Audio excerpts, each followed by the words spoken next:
Good afternoon and welcome to this meeting of the Board of Public Works and Safety for the City of Huntington, February 18th, 2025. We'll call the meeting to order beginning with a roll call. Christie? Mayor Strick, Present? Danielle Albertson, Present. Megan Bonbrake is absent, Anthony Lesnickia. Present. Thank you. First item on the agenda is opening a public hearing regarding the South Water Plant PER. Open the public hearing at this point. Is there any member of the public here to address the Board of Works regarding the matter?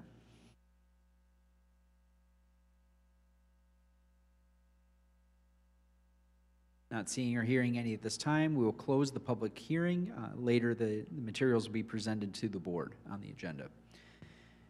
Next item on the agenda is minutes from the previous meeting of February 3rd and also minutes for the February 18th executive meeting. You have a motion to adopt the minutes from February 3rd as submitted and presented. So moved. Second. We have a motion and second. Further discussion and consideration of the February 3rd regular meeting minutes. Not hearing any at this time, we'll call the question in favor of approval and adoption on submission. All those in favor indicate by saying aye. Aye. All opposed, same sign. Motion carries. Is there a motion to adopt the February 18th executive meeting minutes as submitted? So moved. Second. We have a motion and second. Further discussion and consideration of the executive meeting minutes. Not hearing any this time, we'll call the question in favor of approval and adoption on submission. All those in favor indicate by saying aye. Aye. All opposed, same sign. Motion carries. Moving along to old business. First item is a date change regarding the special event for Corvettes and Classic Cars from August 16th to the new date of July 19th. Is there a motion to authorize that date change?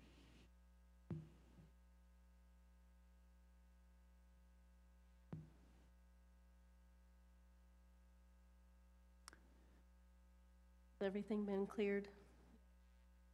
So moved. Second. Motion and second. Further discussion and consideration of the request to change the date.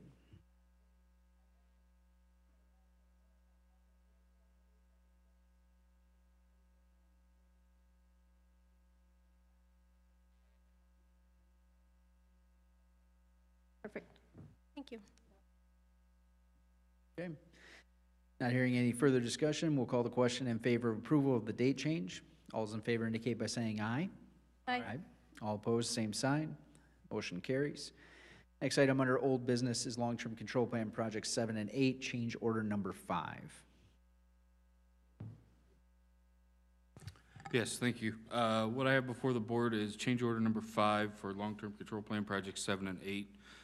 This change order cleans up a lot of changes that have occurred over the project here in the last couple months. Majority of this is work related to CSO 14 and CSO 15.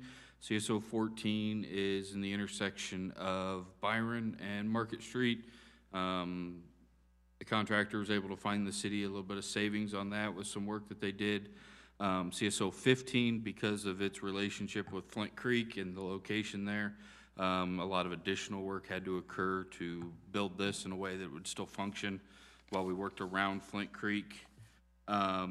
This change order would be for an increase of $144,984.07. The funds for this will come out of the contingency. There will be another change order coming soon that all the documents were not yet completed for. That'll be a reduction, so we'll have change order 6 coming in about a month or so. But it would be my recommendation that change order number 5 be authorized by the board and allow the mayor to sign for the increase of $144,984.07. Is there a motion to affirm the recommendation to authorize change order number 5? So moved. Second. Motion and second. Further discussion and consideration by board members. Not hearing it this time, we'll call the question in favor of approval of recommendation to authorize change order number 5. All those in favor indicate by saying aye. Aye. All opposed, same sign. Motion carries. Next item on the agenda under new business, we have a special event request for the Huntington County Little League Parade on April 11th. Is there a motion to bring that to the floor for consideration? So moved. Second. Motion and second. With us today, we have a representative from Huntington County Little League. If you could state your name and address for the record, please. David Landrum, 8269 North, 900 West, Huntington. Thanks for being here today. Go ahead and just tell us a little bit about the proposed parade route. I understand that you've talked with Director Kuttress about some proposed changes, and it seems like those are going to work well. So tell us about it. We were just hoping to continue as much as what we regularly have as far as lining up at the high school and then giving people a chance to sit, you know, at the shopping center and stuff like that.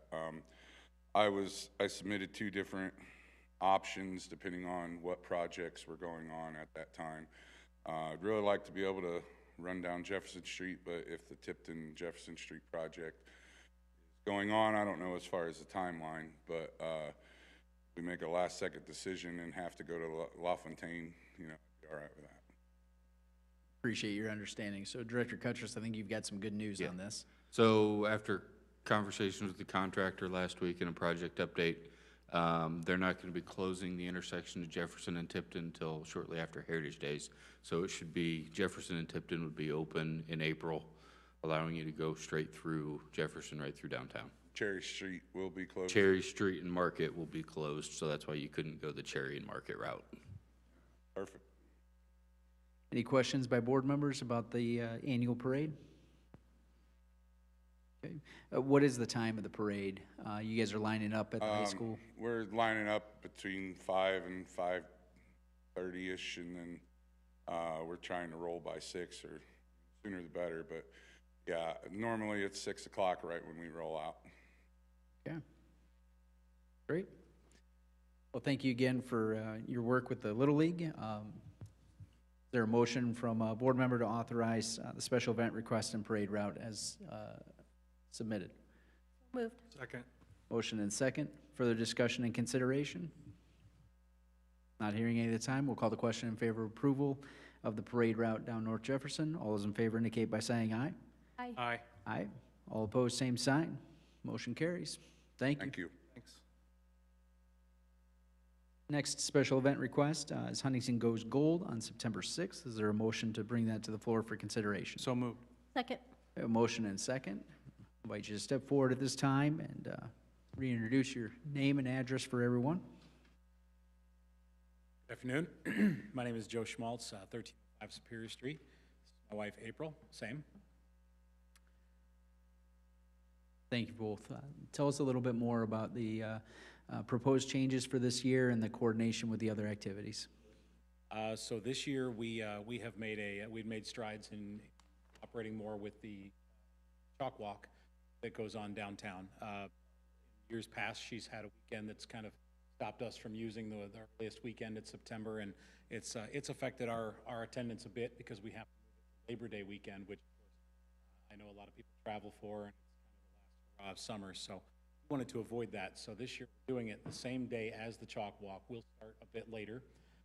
The plan is to hopefully coincide and cooperate a little bit with her. That way, within a block space, she'll be on the Franklin Street section that we have normally had in the past. And we'll have people then that can walk from there to our event, which we're hoping to have just in the 1 block section of Market Street, that Warren Street and Jefferson.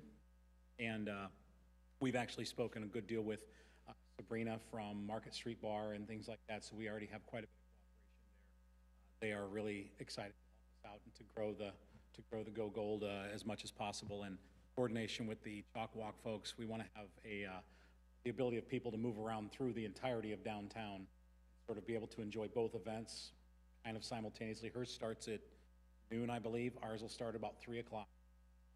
And then we also are doing something new this year, which was presented to us by Elizabeth, called Dora. I'm sure you guys are familiar with that. And that'll sort of allow people to meander downtown and since we run a cornhole tournament, we thought that would be a fun way to bring out a new crowd of people. So that's kind of our hope. So yeah, the change of the whole thing is to move it to the Market Street section versus the Franklin Street area, but just the 1 block there. So hopefully it won't cause too much issue in terms of traffic and blocking anything else. Yeah, and with the activation of the Dora, it's my understanding too that you've been able to talk with Pam and she's on board with that as well, right, for her event? Okay. very interested in that. And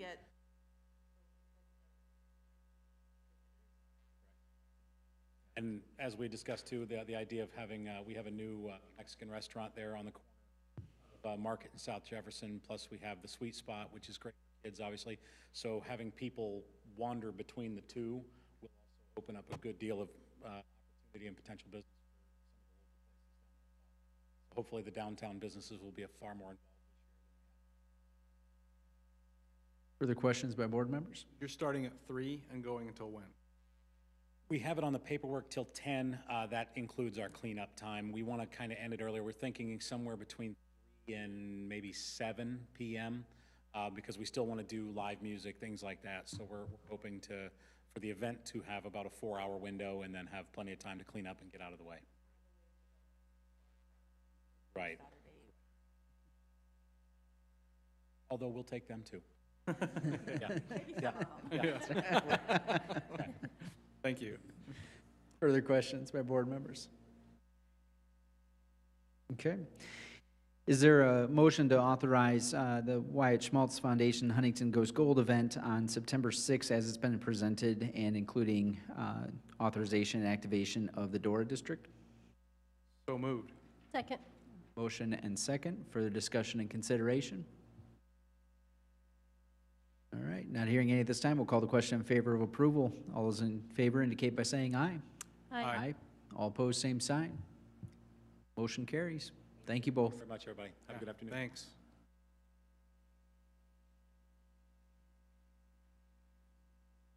Next item on the agenda is opening of the 2025 street and alley paving bid opening. Is there a motion to authorize opening of the bids? So moved. Second. Motion and second. Further discussion? Call the question in favor of authorizing opening of the bids. All those in favor indicate by saying aye. Aye. Aye.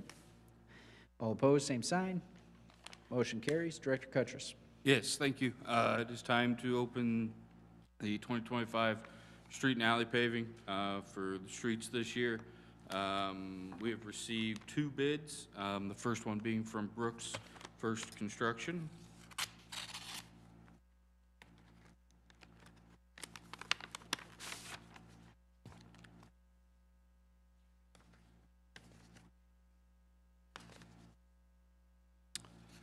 The total for the Brooks construction bid is $1,128,150.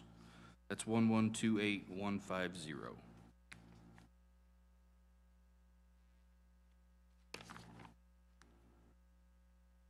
And then we have another bid from E&B Paving.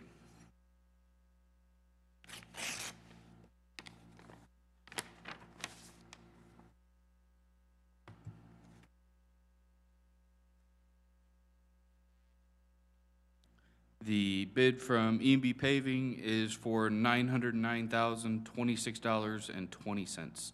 That's 909,026.20.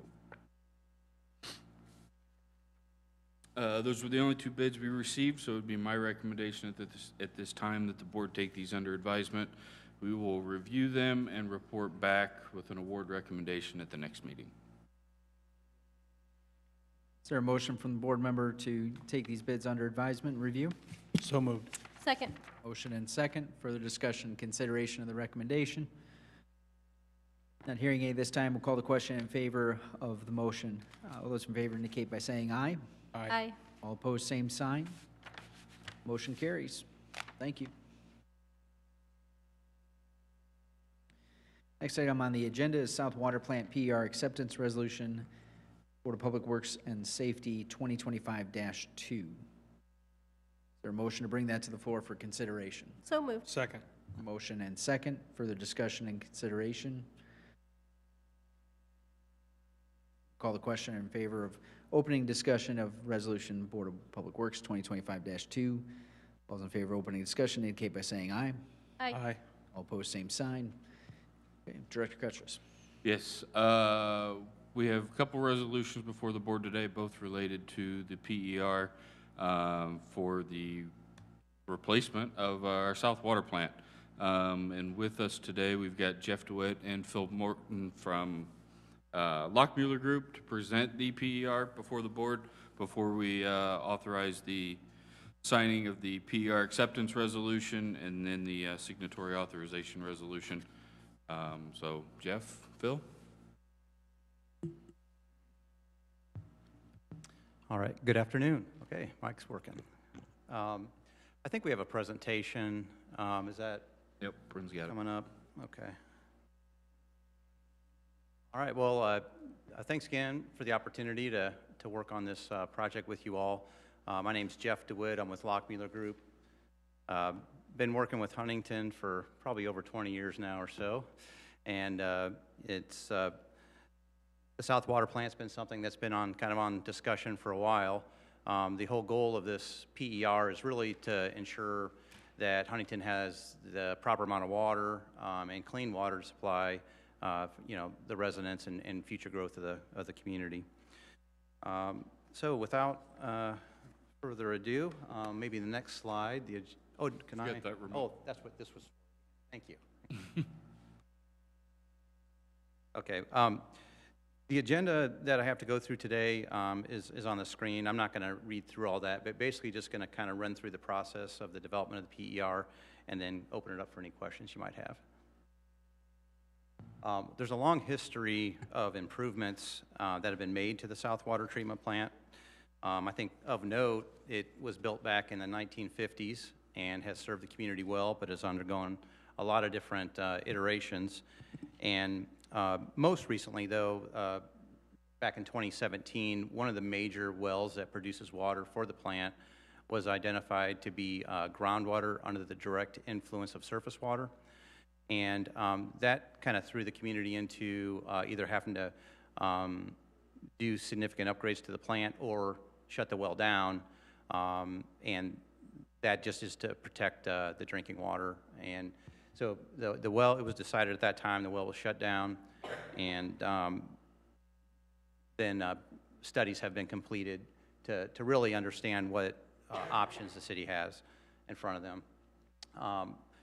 And there's a list of different things that have been done over the past several years, different reports, supply and transmission study, some modeling, an asset management plan for the community, and what we're here to talk about today is this preliminary engineering report. The preliminary engineering report, or PER, is a document produced that gets submitted to the State Revolving Loan Fund.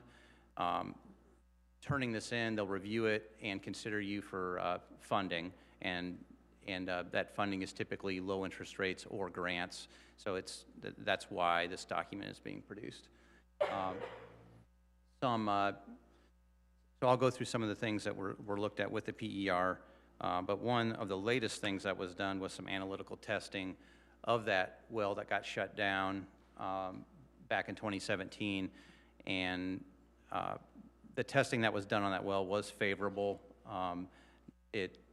Sometimes wells can produce certain results that are unfavorable from time to time, but in this case, there is some hope that the wells will not be considered, new wells won't be considered under the direct influence.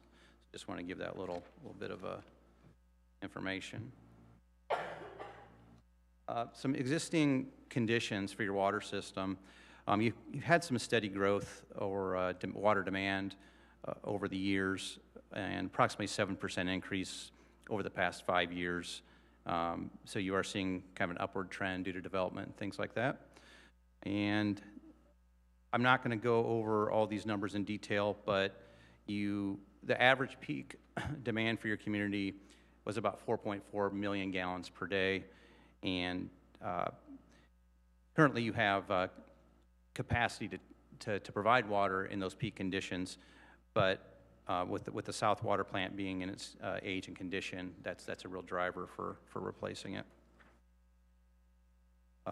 As a part of the PER that was completed, the South Water Plant was evaluated, and somewhat as expected, there's a lot of items that have just reached the end of their useful life and would be, very expensive to replace at this point. So that evaluation was completed as a part of the preliminary engineering report also. Okay, so community has a north well field and a south well field. And you have a north wastewater, or drinking water plant and a south drinking water plant. And there's several wells, oops, I didn't advance. Sorry about that. This is a little bit hard to see. Laser on this one? Trigger finger. Oh, okay. Okay. Yeah, this is, the power I have here is amazing. Okay.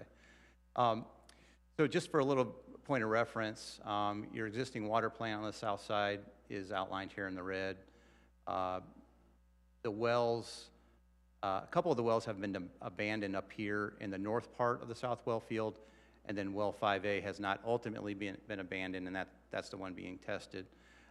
The wells up in this north area generally have a lot higher capacity than the south wells. 400 to 500 gallons per minute down here, 1,000 to 1,500 gallon per minute producers up here. So a little bit of an evaluation has been done there, as I mentioned. Some testing's been done on well 5A.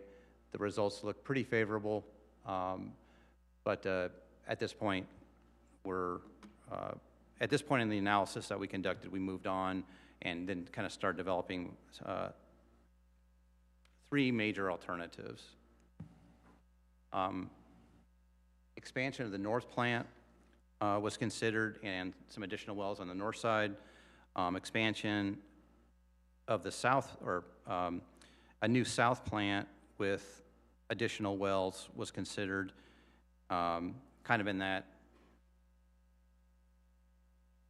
southern area down here. So expanding wells here and further out was considered, and then expanding with wells up here was considered. And really the north well, the north plant expansion and well scenario wasn't a good option. Water has been very hard to find up there. The city doesn't own any land up on the north side, and so that option was not further considered as a part of the analysis. And really a focus went to replacing the south plant and finding water in reliable at reliable rates on the south side.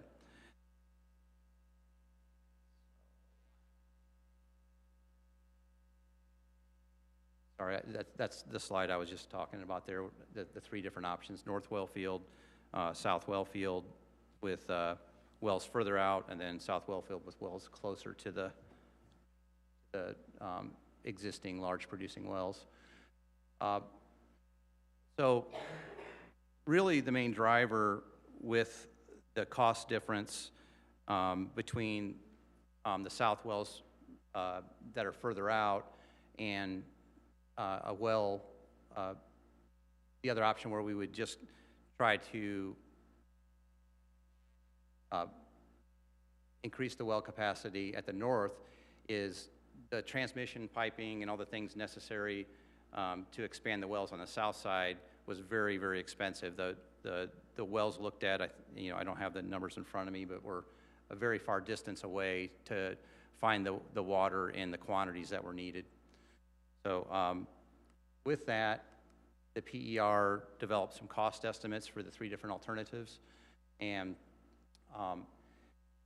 the selected alternative is actually the third, alternative, groundwater alternative number 2 there, estimated at approximately $29,875,000. One of the things we were not sure of. Got me real excited for a minute. Yeah, We're about sorry, ready to accept those 29,000, bids. Yeah, I'm missing a couple zeros, my fault. But really, the main driver here in the cost difference is, as I mentioned before, the location of the wells and the water quality that we're going to find. And we're hopeful that groundwater alternative 2 will be the ultimate alternative that's selected. But if those new larger capacity wells are determined to be groundwater under the direct influence, there are some additional unit processes required at the water plant, and then also there's some operational costs that are more when you have a a water plant that's under the direct influence of surface water. So, and let's see, yeah, and again, groundwater alternative 2 just had wells that had a less likelihood of being under the influence of surface water, but they were much further out, so it just added cost.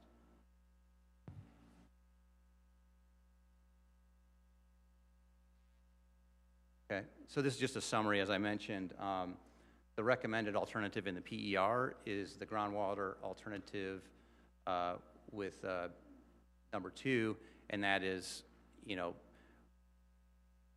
hopefully the new wells are not under the direct influence of surface water, and that's really the lowest cost option for the community to put in new wells and replace the plant with a groundwater treatment plant. Just some other numbers there.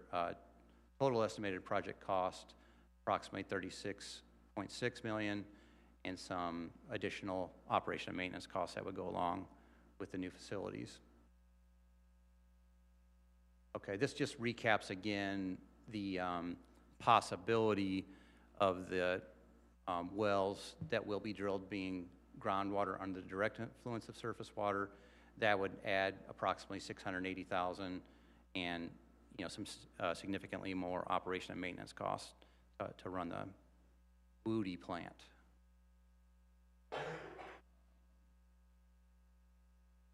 Okay, just a quick summary.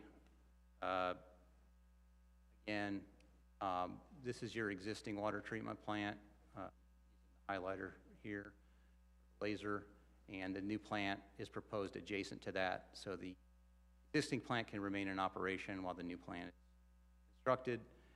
And along with that, new wells will be drilled up in the high-capacity groundwater areas, and that water would be supplied to the new treatment.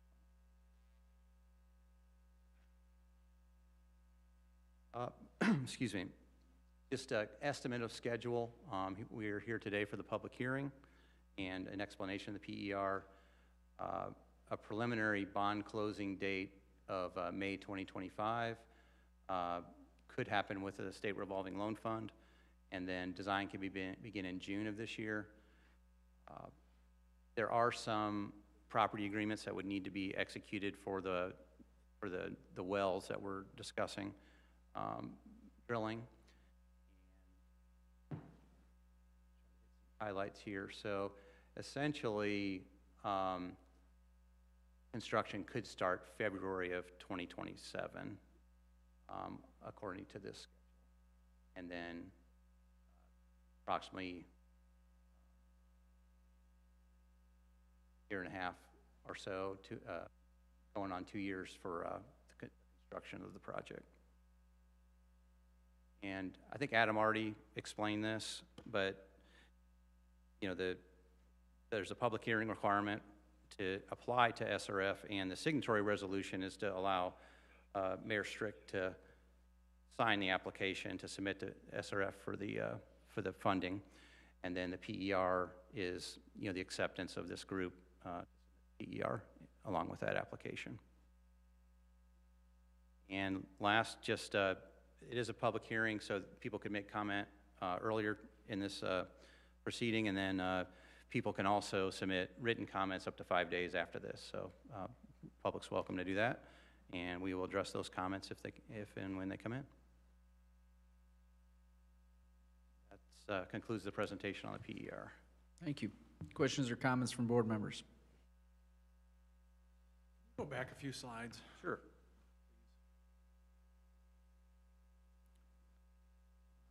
Maybe another. Yeah, right there. GWUI. Yes. What, I imagine there's a specific set of criteria that allows you to define. There are, yes.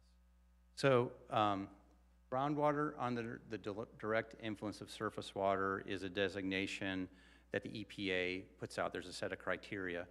And really what triggered that well to be considered GWUDI for Huntington was a bacteria hit on the water, and that's on the well itself. even though it goes through many treatment processes and water's being delivered safely, that puts you into a trigger that the EPA requires a designation of that well because there's bacteria in the well. There's other criteria like temperature can designate wells to be in that category. Because, for example, if a well, I don't remember the temperature off the top of my head, like let's say 45 degrees is a normal water temperature. And if that well is maybe 60 degrees, it demonstrates that water's probably coming from a warmer source, probably coming from the surface. And EPA, you know, there's a possibility of extra pollutants when water comes from the surface water rather than groundwater. Groundwater is typically the cleanest, easiest to treat, things like that. So.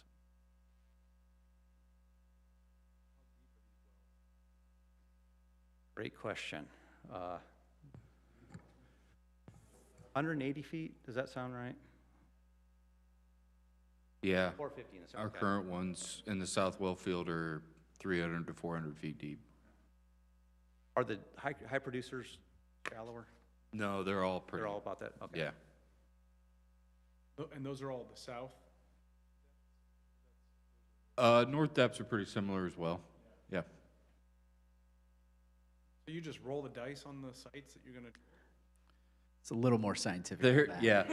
We enlist the help of Peerless Midwest. They have hydrogeologists that study the terrain, look at that kind of information. They determine where they believe the best chances are to find good sources of groundwater. Then usually test wells are drilled.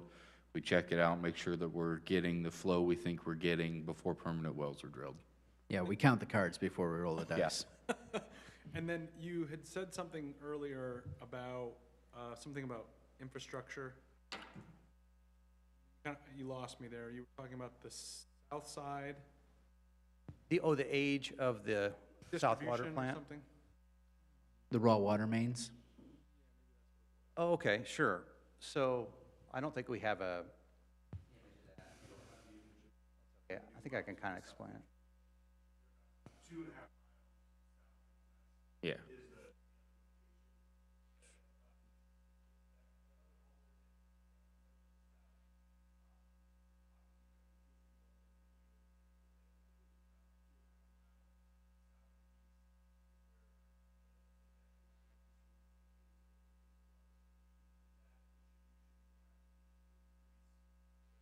Got it.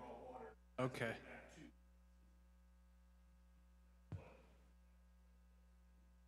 Right.